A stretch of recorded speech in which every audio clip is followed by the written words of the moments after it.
जय हिंद। सबसे पहले एक वार्निंग भैया, पाकिस्तान के लोग इस वीडियो को न देखें तो ही अच्छा है, क्योंकि इस वीडियो में हम बताएंगे कि कैसे हमारे भारत के वीर सिपाहियों ने 2 सैनिकों ने मिलकर पाकिस्तान के 93,000 फौजियों को घुटने टेका दिया था और दुनिया का सबसे बड़ा हार हुआ था और भारत के 2 सैनिक मारे गए थे लोंगेवाला में। हम इस वीडियो में बताएंगे कैसे PNS गाजी को डुबा दिया गया। ये भी बताएंगे कि चाइना पाकिस्तान का इतना बड़ा दोस्त बनता है, लेकिन 1971 में क्यों नहीं बचा पाया, ना चाइना बचा पाया और ना ही अमेरिका बचा पाया। इस वीडियो में हम A to Z बातें करेंगे। अगर आप इस वीडियो को कंप्लीट देख लेते हैं तो कोई भी पाकिस्तानी की हैसियत नहीं होगी कि आपसे आंखें मिला सके, इसलिए इस वीडियो को देखते रहिएगा। यदि आप राष्ट्रवादी, अगर आप भारतीय हैं तो ही इस वीडियो को देखें। पाकिस्तानी और बाहर के चाइनीज वगैरह लोग इस वीडियो को न देखें, ये उनके लिए एक तरह का वार्निंग है, क्योंकि इसमें हम भारतीय सेना के हर उस वीर गाथा को बताएंगे जो एक हर भारतीय सुनना चाहता है। A to Z उस बातों को बताएंगे। पाकिस्तानी इस वीडियो को क्यों ना देखें, तो भैया आप देख लीजिए यहाँ क्यों ना देखें, क्योंकि हम आज चर्चा करने वाले हैं इसकी, और इसका नक्शा किससे मैच करता है आप देख रहे हैं। If you don't believe then go on Google. भाई किससे मैच करता है तो आप तो समझ में आ गया, भाई बुरा नहीं मानिएगा आप लोग। हम ये क्यों कह रहे हैं, क्योंकि हमने एक वीडियो बनाया था कैलाश मानसरोवर के ऊपर लेपुलेख विवाद जो चाइना के साथ हो रहा है। इस वीडियो को फेसबुक पर 55 लाख से ज़्यादा लोगों ने देखा। अलग अलग लोगों ने अपने फेसबुक हैंडल से इसको शेयर किया और नेपाल के लोगों को पता चला कि हाँ भैया, इंडिया नेपाल का रियल पोजीशन क्या है। तो हम आपसे भी यही चाहेंगे कि जिस तरह से आप लोगों ने इस वीडियो को वायरल किया था, 5 मिलियन से ज़्यादा फेसबुक पर फैला दिया था इस चीज़ को, उसी तरह आप लोग पाकिस्तान का जो वीडियो बनाने जा रहे हैं, इस वीडियो को भी पूरे तरह इतना वायरल करिए कि पूरे पाकिस्तान के लोगों को पता चले कि भैया उनकी औकात क्या चीज़ है। ध्यान से समझिए, जब भारत पाकिस्तान का विभाजन हुआ तो उसी समय पाकिस्तान 2 भाग में था। एक इधर वाला जो एरिया है, इसे हम लोग कहते थे पश्चिमी पाकिस्तान, जो मेन पाकिस्तान का एरिया है। और ये जो आज आप बांग्लादेश देख रहे हैं, ये बांग्लादेश नहीं था, बल्कि ये उस वक्त पूर्वी पाकिस्तान था। पूर्वी पाकिस्तान के लोग बंगाली भाषा को बोलते थे। पाकिस्तान के लोग इन लोगों को बड़ा भद्दे मजाक करके बोलते थे, कहते तुम लोग गधे हो, कुछ नहीं जानते हो, किसी काम लायक नहीं हो, यूजलेस हो लोग, तुम लोग छोटे हो, काले हो, मतलब उल्टा सीधा मजाक कर रहे थे। पश्चिमी पाकिस्तान के लोग इधर के लोगों को पसंद नहीं करते थे। हो गया नहले पे दाला 1970 में। 1970 में इस पूर्वी पाकिस्तान के शेख मुजीबुर रहमान चुनाव जीत गए और वो यहाँ के प्रधानमंत्री के पद के चुनाव जीत गए। अब यहाँ की आर्मी ने क्या किया, उनको शपथ नहीं दिला रहे थे। इसलिए 70 के चुनाव जीतने के बाद शेख मुजीबुर रहमान जब देखे कि ऐसा है, तो उन्होंने अपना भाषण दिया 7 मार्च को और कहा कि अब हम इस पूर्वी पाकिस्तान को एक अलग देश बनाएंगे जिसका नाम रहेगा बांग्लादेश। इस भाषण के वजह से आर्मी ने, पाकिस्तान की आर्मी ने 25 मार्च 1971 को गिरफ्तार करके अब पश्चिमी पाकिस्तान में अरेस्ट करके बंदी बनाकर रख दिया और यहाँ पर जुल्म करना चालू कर दिया। कहाँ पर भाई, तो पूर्वी बंगाल में, पूर्वी पाकिस्तान में, पूर्वी बंगाल में नहीं, पूर्वी पाकिस्तान में इन्होंने जुल्म करना चालू कर दिया। शेख मुजीबुर रहमान के गिरफ्तारी के विरोध में यहाँ मुक्ति वाहिनी नाम कर एक विद्रोही गुट तैयार हो गया था, लेकिन पाकिस्तान के, पश्चिमी पाकिस्तान के लोगों ने इस पूर्वी पाकिस्तान पे इतना भयानक जुल्म किया कि इस पूर्वी पाकिस्तान में इस पश्चिमी पाकिस्तान के लोगों ने यहाँ पर 30 लाख लोगों को कटवा दिया। 30 लाख लोगों को कटवा दिया। 4 लाख महिलाओं का बलात्कार कर दिया। अपने देश के 4 लाख औरतों का रेप किया। यहाँ पे इतना भयानक वो दृश्य है कि अगर हम उसको YouTube पे दिखा देंगे ना, तो YouTube हमारे ऊपर क्लेम करेगा, भैया आप ये सब इतने भयानक दृश्य नहीं दिखा सकते। आप अंदाजा लगाइए इनकी क्रूरता का। ये अपने देश पर इतना भयानक जुल्म कर रहे हैं, इतना भयानक जुल्म किया इन लोगों ने कि शेख मुजीबुर रहमान की गिरफ्तारी के बाद इस जुल्म का नतीजा ये हुआ कि अप्रैल 1971 तक भारत में यहाँ से लोग भाग के आ गए कि भैया हम जिंदा रहेंगे तब तो। और यहाँ 10 लाख लोग भारत में आ गए शरण लेने कि भैया हमको बचाइए। तो इंदिरा गांधी जानती थी कि जब तक यहाँ शांति नहीं होगा तब तक ये लोग वापस नहीं जा सकते थे, और शांति का एक ही था कि यहाँ पे घुस के इनको मारा जाए ताकि ये पश्चिमी पाकिस्तान वाले लोग यहाँ पर सुधर सके। तो इंदिरा गांधी ने इसके लिए बात की जनरल फील्ड मार्शल मानेकशॉ से। उन्होंने सेना प्रमुख मानेकशॉ से कहा, सैम मानेकशॉ से, कि आप अभी युद्ध कीजिए, हम आदेश देते हैं, आप अभी युद्ध कीजिए बांग्लादेश पे, हम अपने पड़ोसियों को इस तरह मरते नहीं छोड़ेंगे, आप इस पे हमला कीजिए। उस समय ये पूर्वी पाकिस्तान था। मानेकशॉ ने कहा कि ना, हम हमला नहीं करेंगे। कही अरे क्यों? कहा कि आप महीना देख रही हैं, अप्रैल का महीना है। अप्रैल के महीने का मतलब बरसात का दिन सर पे है और बरसात के समय पूरब का हाल क्या होता है, एकदम भयानक बाढ़ आ जाती है। और उन्होंने एग्जाम्पल भी दिया कि सिकंदर की फौज भी हाथी लेके आई थी और कीचड़ में फंस गई थी कि अगर यहाँ हम लड़ जाते हैं तो यहाँ बरसात रहेगा, हम यहाँ उलझ जाएंगे, ये एरिया सूखा रहेगा, चाइना का ऊपर से एरिया सूखा रहेगा, ये हमला कर देंगे, हमको 3 ओर से लड़ाई लड़ना पड़ेगा। मानेकशॉ ने इंदिरा गांधी से कहा कि आप 2-3 काम कर लीजिए। कब तक के लिए कि नवंबर तक हम लोग युद्ध नहीं करेंगे, लेकिन अप्रैल से नवंबर के बीच में हम अपने सैनिकों को इस एरिया में लड़ने के लिए ट्रेनिंग दे सकते हैं, मुक्ति वाहिनी उसको हम ट्रेनिंग दे सकते हैं। और इसी में 1971 में हमारी जो थी भारत और रूस की एक समझौता पर हस्ताक्षर हो गया। अब हम लोगों ने पाकिस्तान को एक बारूद के ढेर पर बैठा दिया था। इंतजार था तो इस बात का कि उस बारूद में एक चिंगारी की और पाकिस्तान तबाह हो जाता। इत्तेफाक देखिए, उस बारूद के ढेर पर खुद चिंगारी जलाई पाकिस्तान ने। कैसे, तो समझिए कैसे।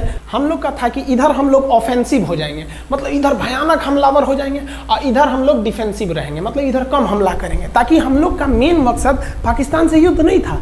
हमारा मेन मकसद था हमारे अपने बांग्लादेशी भाइयों पर जो जुल्म हो रहा था, जो उनकी बहनों को रेप हो रहा था, इतना भयानक किया था वहाँ पर पाकिस्तानियों ने कि बाप के सामने बेटी का रेप करते थे और उसके बाद बाप को मार के कहते थे तू भी रेप कर। इतना मतलब मानवता पूरी खत्म कर दिया गया वहाँ पर। तो भारत ने कहा कि इधर हम डिफेंसिव रहेंगे। पाकिस्तान को ये खबर लग गई कि भारत ना इधर कमज़ोर है। अरे भैया, इधर हम कमज़ोर थोड़ी हैं, इधर कम सैनिक रखे हैं और इधर हम भयानक रखे हैं, तो इसका मतलब ये थोड़ी है कि हम कमज़ोर हो जाएंगे।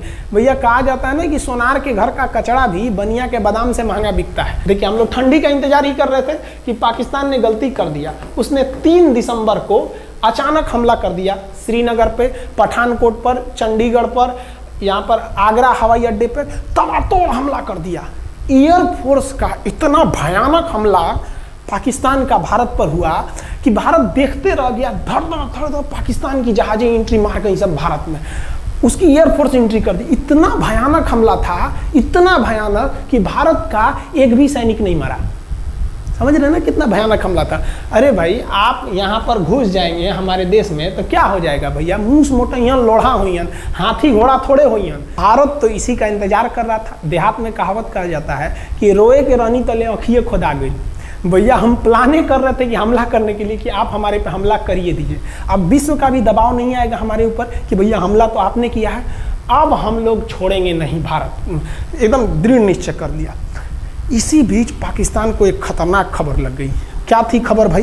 तो देखिए, पाकिस्तान को खबर लगी कि भारत की ज़्यादातर फौज इस पूर्वी पाकिस्तान की ओर डिप्लॉयड है और यहाँ राजस्थान के जैसलमेर जिला में एक जगह है लोंगेवाला। उस लोंगेवाला में केवल और केवल 120 फौजी हैं। और अगर पाकिस्तान ने सोचा कि 120 फौजियों को हम रातों रात मार देते हैं तो उस समय एयरफोर्स रात में लड़ाई नहीं कर सकती थी, इसलिए इन्होंने लोंगेवाला में एंट्री मार दी। पूरी भयानक टैंक लेकर, फौज लेकर, इन्फेंट्री लेकर, और उसको वो लोग लोंगेवाला में घुसने के लिए चल दिए। और लोंगेवाला में भारत के पास केवल 120 सिपाही थे, केवल 120, और उन पर वो हजारों की संख्या में टूट पड़े। लेकिन घबराना नहीं चाहिए, क्योंकि चींटियां तादाद में कितनी भी क्यों ना हो जाए, गन्ना घसीट के नहीं ले जा सकती हैं। लोंगेवाला में जो ड्यूटी थी उस समय कुलदीप सिंह चांदपुरी जी का।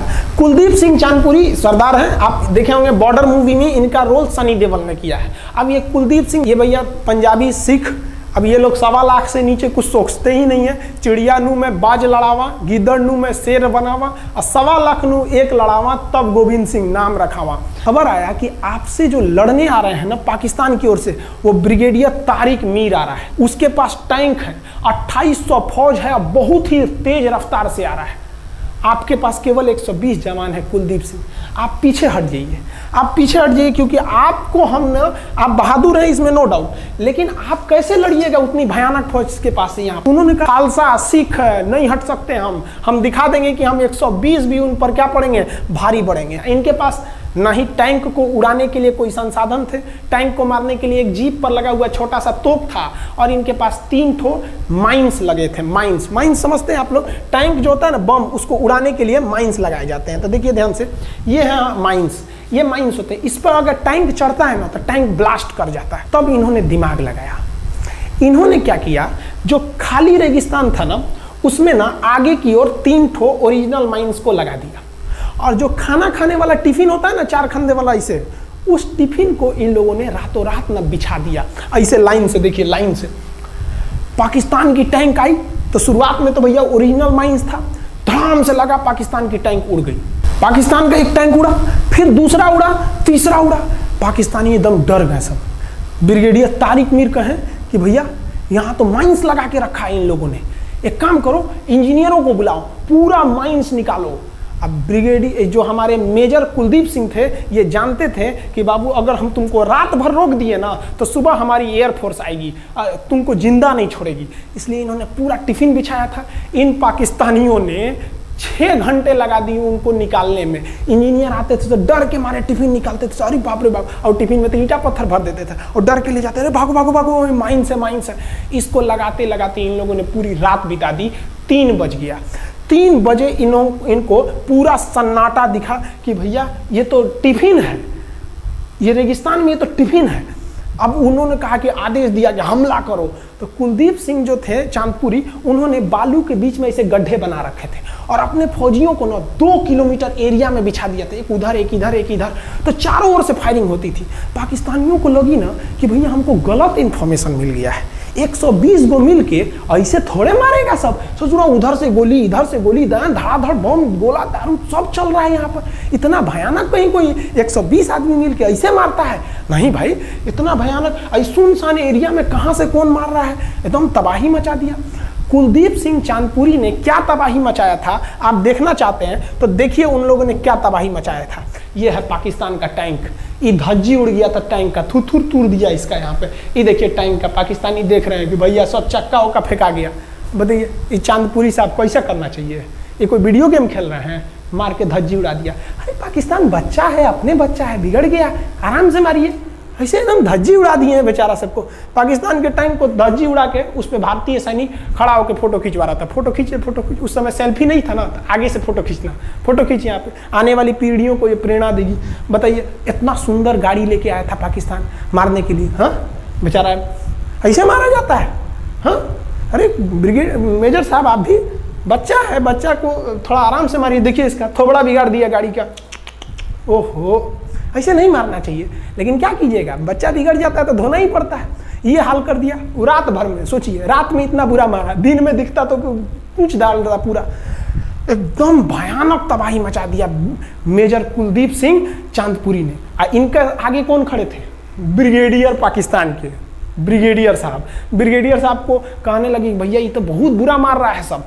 तब तक हो गया सुबह, और सुबह के वक्त हमारे जो हंटर जहाज थे, उस समय जो जहाजें थी वो हंटर जहाज थी। ये हंटर जहाजें रात में नहीं उड़ सकती थी लेकिन दिन में उड़ सकती थी। रात भर तक कुलदीप सिंह चांदपुरी ने ऐसा कूचा पाकिस्तानियों को, इतना कूच दिया कि भोर हुआ तो बाकी का कसर पूरा कर दिया हमारे हंटर विमानों ने। ये हंटर विमान जब आए सब तो इतना भयानक तबाही मचाए सब पाकिस्तान के जहाजों का कि आप हुलिया देखेंगे ना, पाकिस्तान के टैंक का ऐसे पड़ गया, ये सब टैंक पूरा तबाह हो गया, सब पूरी तरह ध्वस्त हो गया इतनी भयानक युद्ध में। 3 तारीख को पाकिस्तान ने हमले की शुरुआत की और ये 4 तारीख का शकल देखिए पाकिस्तान का। इतना भयानक धज्जी उड़ा दिया पाकिस्तान का जिसका कोई हद नहीं। पाकिस्तानियों को दुम दबा के भागना पड़ा। ब्रिगेडियर साहब भागे, कहें कि भाग भैया न तो ये सब जान ले लेगा सब। हम लोगों ने पाकिस्तान के टैंकों को अपने यहाँ रख लिया है म्यूजियम में। आज भी जाके देखिएगा ना तो इन टैंकों को डर के मारे पाकिस्तानी छोड़ के भाग गए कि भागो भाई यहाँ पर। ये 120 जवानों का जलवा था। और पाकिस्तानी कहते हैं कि हिंदुस्तान के लोग क्या लड़ेंगे? अरे भैया हम चीन पे वीडियो बनाए थे, आप पे नहीं बनाए थे, जो आप लोग हम लोग को बोल रहे थे कि पाकिस्तान हिंदुस्तानियों की औकात नहीं। देखिए अभी हम आपको औकात दिखाते हैं आपकी।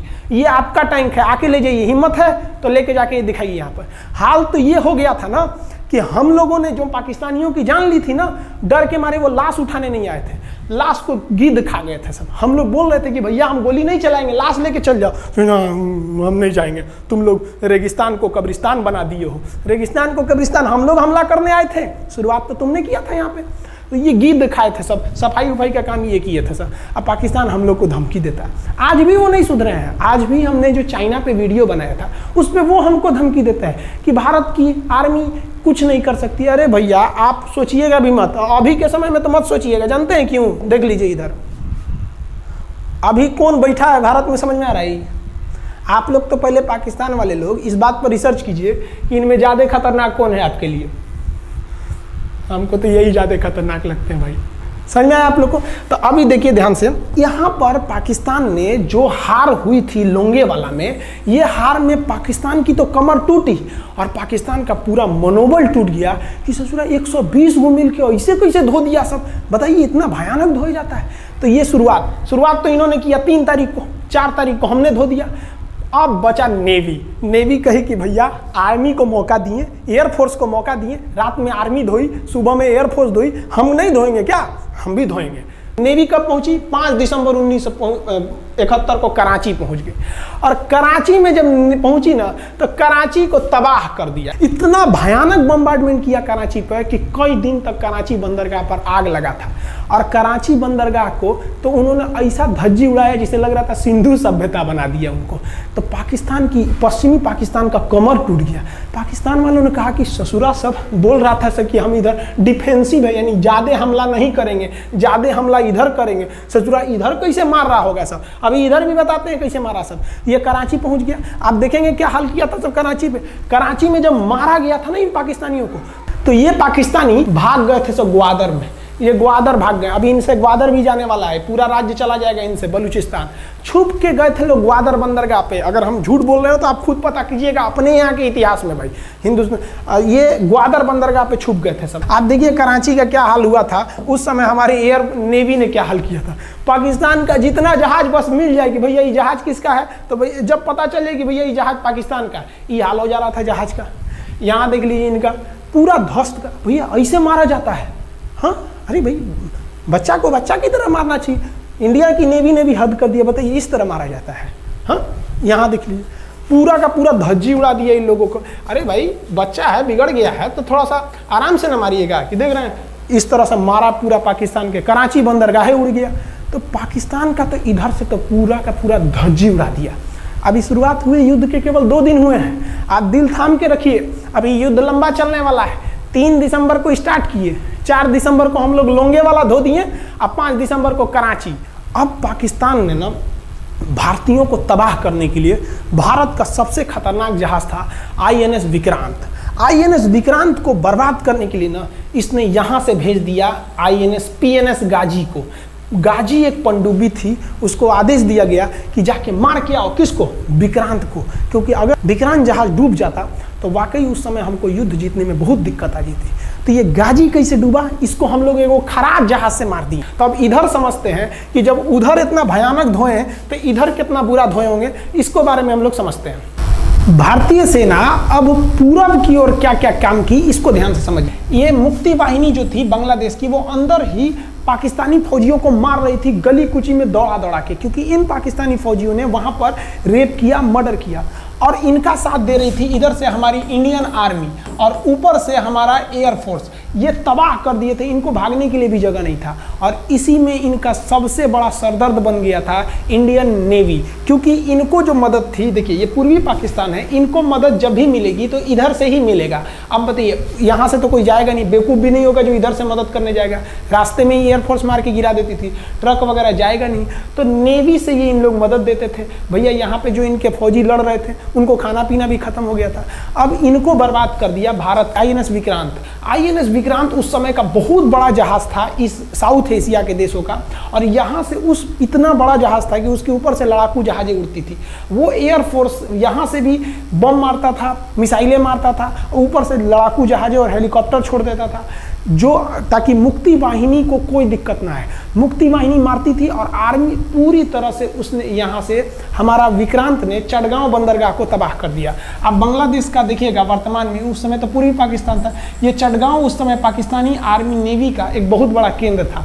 इधर हम लोग ने उड़ा दिया कराची, इधर उड़ा दिया हम लोग ने चटगांव। अब मुक्ति वाहिनी को कोई खास दिक्कत नहीं आ रहा था। अब पाकिस्तान ने कहा कि हर हाल में इस विक्रांत को बर्बाद करो। देखिए ये विक्रांत है, विक्रांत जहाज जो था इस पे से इसके ऊपर देखिए आपको लड़ाकू जहाजें दिखेगी। पीएनएस गाजी को क्या आदेश दिया गया था भाई कि तुमको जाना है और इस विक्रांत को बंगाल की खाड़ी में जाने के बाद इसी में डुबा देना है। अब पाकिस्तान वालों का इतना दिन तो अच्छा था नहीं, भारतीय खुफिया एजेंसी को पता चल गया कि पाकिस्तान की पनडुब्बी वो समुद्र के अंदर अंदर चलती है, उसको साइलेंट किलर कहा जाता है। पाकिस्तान की पनडुब्बी चल दी है पश्चिमी पाकिस्तान से बंगाल की खाड़ी की ओर, ये अरब सागर से बंगाल की खाड़ी की ओर चल दिया। अब विक्रांत को बचाना हर हाल में जरूरी था, इसलिए हम लोग विक्रांत को छुपा दिए, मतलब थोड़ा सेफ्टी दे के रखने लगे। और इस पीएनएस गाजी जो था, अब पीएनएस गाजी को देखेंगे, पीएनएस का मतलब था पाकिस्तानी नेवल शिप, पीएनएस गाजी, ये मारने आ गया किसको? विक्रांत को। इस पीएनएस गाजी को अगर कोई मार के डुबा सकता था तो वो था आईएनएस राजपूत। लेकिन ये जो आईएनएस राजपूत आप इमेज में देख रहे हैं, ये उस समय समस्या क्या था इस आईएनएस राजपूत के साथ, क्योंकि इसके इंजन में कुछ खराबी आ गई थी और ये बिगड़ गया था, और बिगड़ के इसको विशाखापट्टनम पे बनाया जा रहा था, रिपेयर किया जा रहा था, इंजन ही गड़बड़ हो गया था। तो भारतीयों का यहीं पे दिमाग काम आया। भारतीयों ने सोचा क्यों ना हम पीएनएस गाजी को खुद बुला के लाएं, कहां पर? विशाखापट्टनम पे। तो लोगों ने कहा कि भैया ये आएगा विशाखापट्टनम में, कि आओ आईएनएस राजपूत हमको मार दो। तो कहा कि नहीं, देखिए कैसे आएगा। भारतीयों को पता था कि हिंदुस्तान में पाकिस्तानियों के कुछ न कुछ जासूस होंगे और वो पाकिस्तान को पल पल की खबर दे रहे होंगे। भारतीयों ने क्या किया, आईएनएस विक्रांत के जितने भी अधिकारी थे उनसे कहा कि आप लोग अपने अपने घर फ़ोन कीजिए कि हम विशाखापट्टनम आ रहे हैं, तुम लोग हमको छुट्टी मिला है, विशाखापट्टनम में 10 दिन रुकेंगे, हमारे लिए तुम लोग खाना पीना अच्छा से बनाओ। लड़कों से उन लोगों को खबर खिला दिया। विशाखापट्टनम में जितने मछुआरे थे उनको कहा गया कि आप लोग हट जाइए, बहुत बड़ा जहाज आने वाला है, बहुत बड़ा जहाज विक्रांत आ रहा है, यहाँ पे आप लोग खाली कर दीजिए, आईएनएस विक्रांत आ रहा है। यहाँ पर क्या किया गया, ऑर्डर दिया गया, बहुत सारे फल सब्जी अंडा ब्रेड, कि भैया ये इतने बड़े जहाज के लिए जा रहा है, 6 महीने का खाना चाहिए। ये खबर आग की तरह फैल गई पाकिस्तानियों को। अब पाकिस्तान में खबर लग गई कि भैया आईएनएस विक्रांत यहाँ नहीं है, आईएनएस विक्रांत विशाखापट्टनम पे है। अरे बकलोलवा, विशाखापट्टनम पर पीएनएस गाजी की मौत यमराज इंतजार कर रहा था, आईएनएस राजपूत। ये गधा जो था पीएनएस गाजी, ये मुड़ गया किधर की ओर? विशाखापट्टनम की ओर। और विशाखापट्टनम पर चुपचाप शांति से खड़ा हुआ जहाज आईएनएस राजपूत इंतजार कर रहा था, तो पानी के अंदर अंदर आओ, ये अभी बाहर निकला हुआ है, पानी के अंदर रहती है। और आईएनएस राजपूत देखा कि ये आ रहे हैं, वो आईएनएस राजपूत को मारता कि इससे पहले ही आईएनएस राजपूत मार के तबाह कर दिया पीएनएस गाजी को। पीएनएस गाजी पर को डूबने के बाद पाकिस्तान को बहुत बड़ा सदमा लग गया। पाकिस्तान को यह एहसास हो गया कि अब हम कभी नहीं जीत सकते हैं, क्योंकि ये पीएनएस गाजी अमेरिका से खरीदा हुआ एक बहुत ही शक्तिशाली पनडुब्बी थी जिसे कोई डुबा नहीं सकता था, और हम लोगों ने उसको इस जहाज से डुबाया जो जहाज खराब हो चुका था, जिसका इंजन खराब था। भारतीय सेना का मोराल पूरे 7वें आसमान पर था और पाकिस्तानी दिन पर दिन बर्बाद हो रहे थे। अब पाकिस्तानियों को लगा अब क्या करेंगे, तो पाकिस्तानियों ने अमेरिका में फ़ोन किया, भैया आप कुछ कीजिए। तो अमेरिका ने ना यूएनओ में मुद्दा उठा दिया, यूनाइटेड नेशन ऑर्गेनाइजेशन, इसकी जो सिक्योरिटी काउंसिल है, सुरक्षा परिषद, इसमें कह दिया पूर्वी पाकिस्तान पर जुल्म कर रहा है, मार रहा है। तो रसिया उस समय हमारा साथ दिया, कहा कि तू देर जानता है जुल्म कर रहा है, भारत जो कर रहा है सही कर रहा है, हम इस प्रस्ताव के खिलाफ में वीटो करते हैं। वीटो अगर कोई देश, 5 देश को वीटो है, इस पर अलग चर्चा करेंगे, अगर किसी ने वीटो कर दिया तो प्रस्ताव रद्द हो जाता है। तो पाकिस्तान की एक और उम्मीद यहाँ पर अपना दम तोड़ दी। अब पाकिस्तान कहा अमेरिका से कि भैया आप ही हमको बचा लीजिए।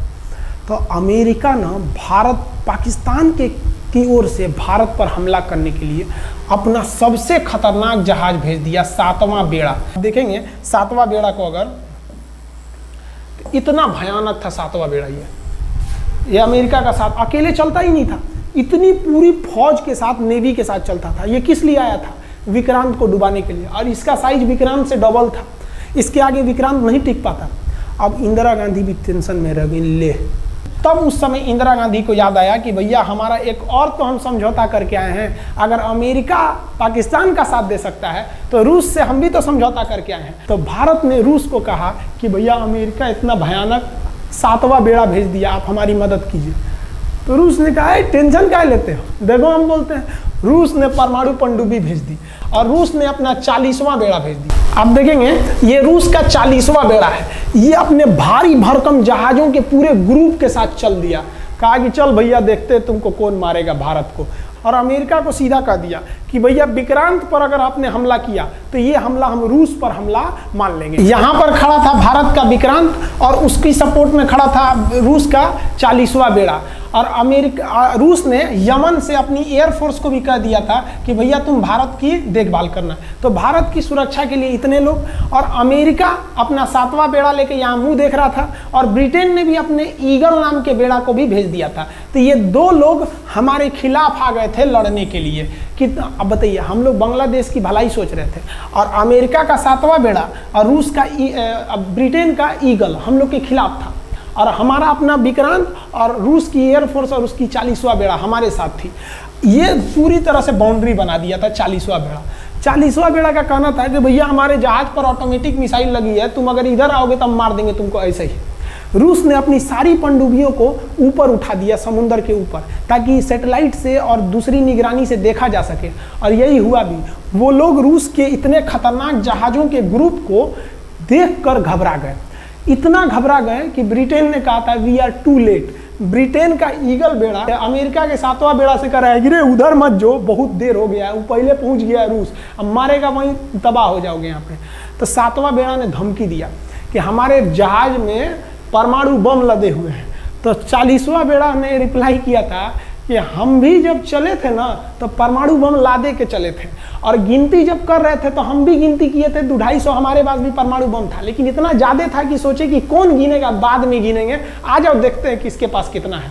तो रूस ने हमसे सच्ची दोस्ती निभाई थी, और इधर शेख मुजीबुर रहमान की जो मुक्ति वाहिनी थी वो अपना काम कर रही थी। अब भारत आर पार की लड़ाई में था, पाकिस्तान हर मोर्चे पर हारते जा रहा था। भारत सरकार ने पाकिस्तान पर मनोवैज्ञानिक दबाव बनाने के लिए निर्मलजीत सिंह अरोड़ा ने एक प्लान बनाया। उन्होंने एयरफोर्स को पूर्वी पाकिस्तान यानी जो अभी बांग्लादेश है, तो ढाका के ऊपर एयर ड्रॉप करा दिया, हवाई जहाज से सैनिकों को उतार दिया, और उन सैनिकों के भेष में उसमें सैनिक कम थे, और उसमें केवल पुतलों को नीचे उतारा गया था। ये केवल इंडियन आर्मी जान रही थी कि पुतला नीचे उतरा है सर, लेकिन मीडिया ने तो इसको खबर को आग की तरह फैला दिया। और इसमें हम धन्यवाद देना चाहेंगे हाथ जोड़कर BBC न्यूज का। और BBC ने ये छाप दिया कि इंडियन एयरफोर्स ने ढाका पर 5000 एयर ड्रॉप करा दिया फौजियों को। अब ये गली गली खोज खोज के पाकिस्तानी फौजियों को मारेंगे कि तुम क्यों मार रहे हो हमारे बांग्लादेशी भाइयों को। और बांग्लादेश की मुक्ति वाहिनी वैसे ही उनके पीछे पड़ी हुई थी पाकिस्तानियों के। अब पाकिस्तानियों का पूरा मनोबल टूट गया, पाकिस्तानी गली गली छुप गए सब। सोचिए ये पुतला से डर जा रहे थे सब, रियलिटी में ये फौजी नहीं थे, ये पुतला गिराया गया था एयर ड्रॉप करके। अब वो लोग डर के मारे भाग गए यहाँ पर। अब एयरफोर्स ने देखा कि उसके ये छोटे से वैज्ञानिक दबाव का इतना खतरनाक असर पड़ा है। एयरफोर्स ने कहा कि अब एक काम करते हैं, अब आर पार को अब ठोक डालते हैं पाकिस्तान को, अब जो होगा सो देखा जाएगा। एयरफोर्स ने बांग्लादेश के जो गवर्नर थे उनके घर पे हमला कर दिया। अब वो घर में नहीं थे, वो तो बच गए। बचने के बाद डर क्या होता है, देखिए डर किसको कहा जाता है। जो उनके गवर्नर हाउस थे AH मलिक, इन्होंने त्याग पत्र दे दिया, भैया जिंदगी रहेगी तो बहुत नौकरी करेंगे, डर के मारे त्याग पत्र दे दिया। सोचिए गवर्नर, क्योंकि पाकिस्तान का एक राज्य ही तो था पूर्वी पाकिस्तान, जैसे हमारा एक राज्य है उत्तर प्रदेश, बिहार, महाराष्ट्र, वहाँ पे भी एक गवर्नर होते हैं ना, संवैधानिक हिसाब से गवर्नर मालिक होता है उस जगह का, त्याग पत्र दे दिए। सोचिए ये डर था उनके अंदर। निर्मलजीत सिंह अरोड़ा जो लेफ्टिनेंट जनरल थे, जनरल तो हमारे मानिक साहब थे, लेफ्टिनेंट जनरल थे जिन्हें बांग्लादेश जीतने की जिम्मेदारी दी गई थी, मतलब उसे सुरक्षा करने की जिम्मेदारी दी गई थी। वो पाकिस्तान के लेफ्टिनेंट जनरल नियाजी से बात किए और उन्हें कहे कि हम आपको आधा घंटा का टाइम देते हैं और आप इस आधा घंटा में विचार कीजिए आप सरेंडर करते हैं कि नहीं। अगर आप सरेंडर कर देंगे तो हम आपको गारंटी देते हैं कि आपके सैनिकों को जिंदा रखा जाएगा, और अगर आप हमारी बात को नहीं मानेंगे, देखिए गवर्नर साहब के घर है, कोई ठीक नहीं है, आपके घर पे भी यही हो जाएगा। क्योंकि अगर आप हमारे सामने सरेंडर नहीं करिएगा तो याद रखिए हम अपने हमले को 10 गुना और तेज कर देंगे। और हार तो आप चारों ओर से गए हैं। भारत चाहता था कि जल्दी से जल्दी इस युद्ध को खत्म किया जाए, क्योंकि अब ये अंतर्राष्ट्रीय मैटर हो चुका था। अब अमेरिका अपना नाक पे ले लिया था कि भैया हमारा जहाज मार के गिरा दिया। PNS गाजी उसी की पनडुब्बी थी, वो तो पाकिस्तान को दिया। 7वां बेड़ा को नहीं घुसने दिया, तो अमेरिका की किरकिरी हो रही थी। ब्रिटेन के ईगल को घुसने नहीं दिया, उसकी किरकिरी हो रही थी। अब भारत को उस समय लोग कहते कि ये गरीब देश है, अभी आज़ाद हुआ है। 1971 में हमारी यही हाल थी, और सारे लोग कह रहे थे, हम उसको गरीब समझ रहे थे, रुआ के रख दिया अमेरिका को, हर जगह धो दिया पाकिस्तान को। अब बेचारे नियाजी क्या कर सके। नियाजी को आधे घंटे का टाइम दिया गया। 16 दिसंबर 1971, याद रखिएगा दिन, 16 दिसंबर 1971। ये हमारे इतिहास का 13 दिन के युद्ध में हमने पाकिस्तान को धूल चटा दिया था, क्योंकि 3 दिसंबर को पाकिस्तान ने युद्ध स्टार्ट किया था और 16 दिसंबर को हम लोगों ने जनरल नियाजी से आत्मसमर्पण करवा लिया। और आत्मसमर्पण आप देखना चाहेंगे जनरल नियाजी का। जनरल नियाजी इन्होंने हमारे लेफ्टिनेंट जनरल निर्मलजीत सिंह अरोड़ा के सामने आत्मसमर्पण साइन किया, और साइन करने के बाद बांग्लादेश के ढाका रेस कोर्स में इन्होंने साइन किया, और इनकी आंखों में आंसू था। एक देश के सेनापति के लिए इससे शर्म की बात क्या है, जो गिनीज बुक में नाम रिकॉर्ड करा दिया। गिनीज बुक में कैसे? देखिए, पाकिस्तान के लोग हम चाइना के वीडियो बनाए थे, उस पर कमेंट कर रहे थे कि इंडियन आर्मी कुछ नहीं कर सकती। देखो, बांग्लादेश तुम्हारी बहादुरी का जीता जागता उदाहरण है।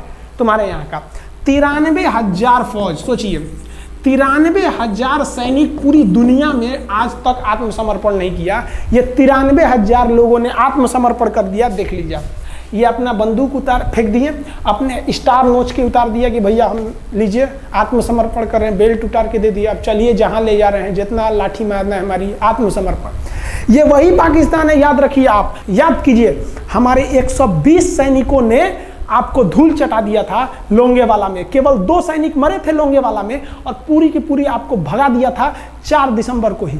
और आप याद कीजिए, बहुत बहादुर बनते हैं ना। 93,000 फौज आपकी हार के गई है यहाँ से। इतना बड़ा हार दुनिया में आज तक कहीं का नहीं हुआ है। 93,000 सैनिक सरेंडर करके गए हैं भारत के सामने से। क्या बात कीजिएगा आप हमारे सामने। तो ये है, गिनीज बुक में नाम है।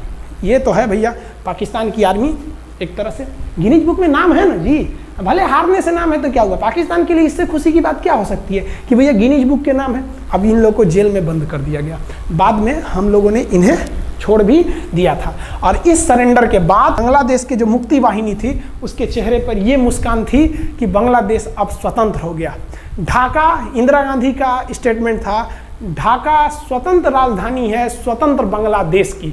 ये खुशी थी बांग्लादेशियों के चेहरे पर, जिनकी बहनों की इज्जत आबरू लूट ली गई थी उन्हीं देश की फौजियों के द्वारा। जिनके ये जो नियाजी थे, जब इन्हें लेफ्टिनेंट गवर्नर बना के भेजा गया था बांग्लादेश में, तो ये नहीं पूछे थे कि बांग्लादेश का स्थिति क्या है। ये पूछे थे कि जिन लड़कियों का रेप हुआ है वो कहाँ है, सब दिखाओ तो, मतलब ये भी जाके करेंगे। ये हाल था। ये इनके चेहरे पर मुस्कुराहट थी। बाद फिर मुजीबुर रहमान को पाकिस्तान से स्वतंत्र कराया गया। भारत ने जो अपना वादा किया था कि शेख मुजीबुर रहमान को स्वतंत्र करेंगे, बांग्लादेश को स्वतंत्रता दिलाएंगे, उनके अधिकारों के लिए लड़ेंगे, भारत ने अपने वादा को पूरा किया। आज शेख मुजीबुर रहमान की बेटी शेख हसीना बांग्लादेश की कमान संभाले हुई हैं। शेख हसीना, जब हमको याद है जब वो भारत आई थी तो एयरपोर्ट पे, तो मोदी जी एयरपोर्ट पर रिसीव करने गए थे, जबकि ऐसा नहीं होता है। शायद ही बांग्लादेश की प्रधानमंत्री को पूरी दुनिया में कोई बड़े देश का राष्ट्रपति रिसीव करने जाए, प्रधानमंत्री रिसीव करने जाए। तो भारत अपने पड़ोसियों का इतना ख्याल रखता है, चाहे वो नेपाल हो, भूटान हो, सबके साथ। अभी हाल फिलहाल में नेपाल के लोग थोड़ा गुस्सा हैं लिम्पियाधुरा काला पानी को लेके, लेकिन ऐसा नहीं है कि हमारा नेपाल के साथ कोई खराब रिश्ता है। हमारा नेपाल के साथ रोटी और बेटी का रिश्ता है। बांग्लादेशियों के साथ हमारा बहुत ही अच्छा संबंध रहा है। आज हमारे बांग्लादेश के साथ बहुत ही मधुर संबंध है। और बांग्लादेश को जो पाकिस्तान के लोग कहते थे ये किसी काम लायक नहीं है, ये वाले भाई लोग पाकिस्तान से आगे निकल गए। आज इनका मलमल का कपड़ा, जूट और पाम ऑयल पूरी दुनिया में फेमस है। जहाज़ों के मरम्मत में, मतलब जहाज के रिपेयरिंग में बहुत आगे निकले हैं बांग्लादेश के लोग। आई होप आप समझ गए होंगे। इस युद्ध के बाद अगर भारत चाहता तो भारत पाकिस्तान के पश्चिमी भाग को भी कब्जा कर लेता, क्योंकि यहाँ तो हम लोग हराए ही थे। उनके 93,000 फौज तो हम लोग जिंदा पकड़ लिए थे। हम उन्हीं को कह देते बंदूक लगा के कि कश्मीर खाली करो, हमारा यहाँ से वापस जाओ। लेकिन बावजूद हमने इंसानियत दिखाई थी पाकिस्तान के ऊपर। इसका बदला पाकिस्तान ने हमें क्या दिया पता है? 26/11 हम संसद भवन पर अटैक, तो कभी अमृतसर में अटैक, कभी मुंबई में बम ब्लास्ट, कभी 26/11 का हमला, ये सब हुआ। हम चाहते तो उस वक्त भी जीत सकते थे। ये पाकिस्तान वाले आप जो कहते हैं कि हम बहुत बहादुर हैं, भारतीय सेना हमारा क्या कर सकती है, तो भारतीय सेना की रहमो करम पर आप लोग जिंदा थे, वरना 1972 में ये जो सेना थी ना, 71 में, आप लोग को कहीं का नहीं छोड़ती। आप हिंदुस्तान के व्यूवर्स आप लोगों से भी कहते हैं कि एक लाइक तो बनता है इस सैनिकों के लिए, हमारे लिए नहीं, हमारे इस चैनल के लिए कभी नहीं कहेंगे कि खान जी रिसर्च सेंटर चैनल को आप सब्सक्राइब करिए, लाइक करिए, हम ये कभी नहीं कहते हैं। लेकिन हम ये जरूर कहते हैं कि आज एक लाइक बनता है हमारे इन वीर सिपाहियों के लिए जो आज भी सेना के लिए डटे हुए हैं। और ये पाकिस्तान इस पर कमेंट करते हैं। हम आप भारतीयों से कहते हैं, आप हिंदुस्तानी हैं तो इस वीडियो को जितना से ज़्यादा शेयर करना है आप शेयर कीजिए, ताकि आपके बच्चों तक को ये पता चल सके कि हमारे सैनिक कितने बहादुरी हैं, कितने बहादुरी से लड़े थे हमारे सैनिक, कितने बहादुर हैं। और इस वीडियो को आप इतना शेयर कीजिए कि पाकिस्तान तक पहुंचे और वहां का बच्चा इस वीडियो को देखे, ताकि उनके अंदर भारतीय सेना का जो डर है वो बैठे। ये डर जरूरी है उनके अंदर, ये डर उनकी हड्डियों तक जाना चाहिए। आप इस वीडियो को देख रहे हैं तो इसे पाकिस्तान तक पहुंचाइए, पूरी दुनिया में पहुंचाइए कि हमारे वीर सिपाही कितनी बहादुरी से लड़े थे। और हाँ, कोई भी देश के हो, हर देश को अपने सैनिकों के लिए सम्मान करना चाहिए। हम ये कोई मनगढ़ंत कहानी नहीं बताएं, हम अपने सैनिकों की वीर गाथा बताएं जो A to Z अक्षरशः सही चीजें हैं। समझ में आया? आप इस वीडियो को देख रहे हैं तो मेरे साथ बोलिए आप लोग, भारत माता की जय। पाकिस्तान के युद्ध का जो हम सीरीज बना रहे हैं, आज 71 का युद्ध बढ़ाएं, हम आपको कल 1948 का युद्ध बता देंगे, 65 की लड़ाई में वीर अब्दुल हमीद ने जो बहादुरी दिखाई, फिर आपको हम 84 का सियाचिन, 99 का करगिल और 62 की चाइना युद्ध के बारे में भी बता देंगे। याद रखिएगा, चाइनीज और पाकिस्तानी इस वीडियो को डिसलाइक जरूर करेंगे, आप उन पर भारी पड़िएगा। ये वीडियो आप संभाल के रखिएगा, अपनी पीढ़ियों को दिखाइएगा कि हमारी सेना कितनी बहादुर थी। एक सैल्यूट हम अपने वीर जवानों के लिए। जय हिंद। हम बहुत ही सौभाग्यशाली हैं जो ऊपर वाले ने हमें हिंदुस्तानी बनाया। I proud to be Indian. जय हिंद।